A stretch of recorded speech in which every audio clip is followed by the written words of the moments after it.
So I'm still working with some old wood from taking down the old climbing wall. What I've got here, well, it started off as a 2x4x12. It's now about a 2x4x9. And I've also got a 2x8, and that's roughly about, let's check this, I don't know, about 44 inches or so. Here's my plan.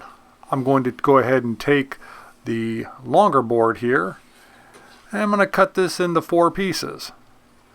The shorter board, we're going to cut it into 2. Let's get started. All my cuts are made, and now I'll show you what I'm going to do next. Let's start with my tabletop. My tabletop's going to be made out of these 2 pieces here. I'm going to join them end to end. And for that, I'm going to go ahead and put a couple screws in, using the old Craig jig. You know me, I like my pocket screws. So, let's get that part of the task taken care of.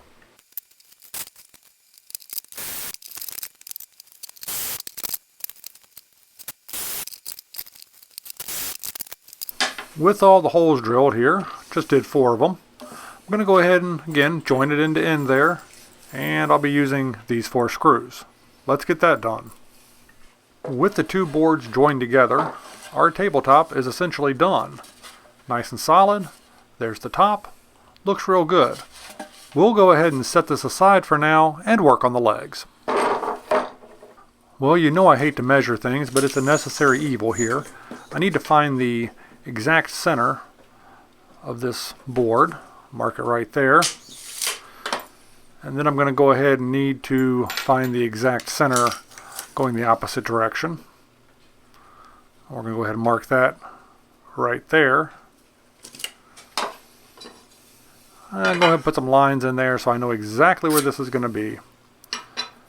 Finding the exact center is very important because I want these 2 legs to pivot on a single point. So when I put them together, they're actually going to pivot and make an X. Trust me, it's all going to make sense here in a second. I'll go ahead and run this single screw here right through and into that second board right in the center. So my leg boards are joined, as you can see, just like that, and it's designed so that they X out just like that. Now it's all a matter of finding my angles. So this is how the legs are going to come into contact with the underside of the table. I'm just going to line them up there so that there's no overhang. But how am I going to get those correct angles? Fear not, true believer, I'm not going to be doing any measuring for the rest of this project. This is how I'm going to do this. Just set those legs just like that, lined up with the edge, and go ahead and mark the angle with a pencil. Everything will be perfect. You can see both leg is marked. Now all I have to do is cut it. But before I cut it, I need to make sure that I don't lose my angle by bumping my X or something like that. So to do that, I'm just going to go ahead and run 1 extra little screw anywhere right in here. That'll help pin the 2 legs together. The top side angle is perfect. As you can see, everything lines up and the legs don't extend past the underside of the tabletop. Pretty simple. I went ahead and marked this side top so I know which side to screw in later. But now I need to go ahead and cut the angle for the ground side. And quite frankly, that's even simpler than doing the top side. With the help of a piece of spacer wood, you can go ahead and line up a straight edge directly across those legs. And then you just mark your angles. Just like that. Point to point, corner to corner. And if I could keep the pencil on there, I'd be done by now. There we go. Perfect. But I just got to mark this side, ground side. One set of legs is completely done now. You can see all the angles are perfectly custom made for this piece. And like I said, this end I marked ground, so I know which side's going to be touching the ground, and this end is marked top, so I know which part to screw into the tabletop later. But we'll get to that. We need to make another set of legs first. Now at this point we could go ahead and make our other set the same way we made our first set. But you know me, I'm going to do it the easy way. Just going to lay the existing leg on the new leg, and that way I can just go ahead and mark my angles like that. Mark them on this side, line this up a little bit better, mark them on that side, and it'll be good enough.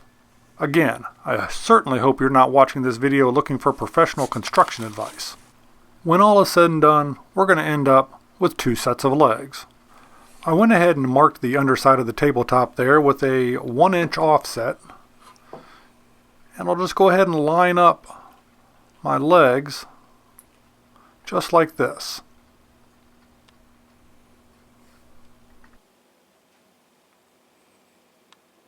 It takes a little bit of patience and creativity with a clamp, but I got the legs attached to the tabletop.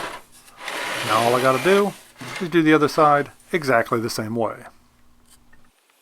Both sets of legs are now attached, and all I got to do is add a cross brace. Just measure across those 2 pieces there and drop a board in. For this part, I just went ahead and measured the distance between the 2 legs and went ahead and pinned that in place with a couple nails, because quite honest, I didn't feel like screwing anything in and it was kind of hard at that angle.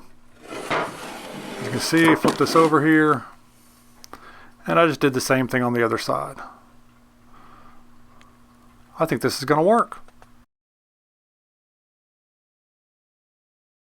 Well, I made a bunch of tables all at one time during the course of this video, some with legs that go the same way, some with legs that went the opposite way. I also made one completely out of pressure-treated lumber that I'm going to be leaving down at my property. I can promise you this, you'll see that one in another video. But there they are, my 2 tables. If you found any value in this video, you know I'd appreciate that thumbs up like. Feel free to follow us on Instagram, see what we're up to throughout the week between videos, and maybe, just maybe, I'll see you on the next video. If you enjoy videos about the randomness of our amazing world, consider clicking on the globe to subscribe, or maybe checking out one of the other videos right here.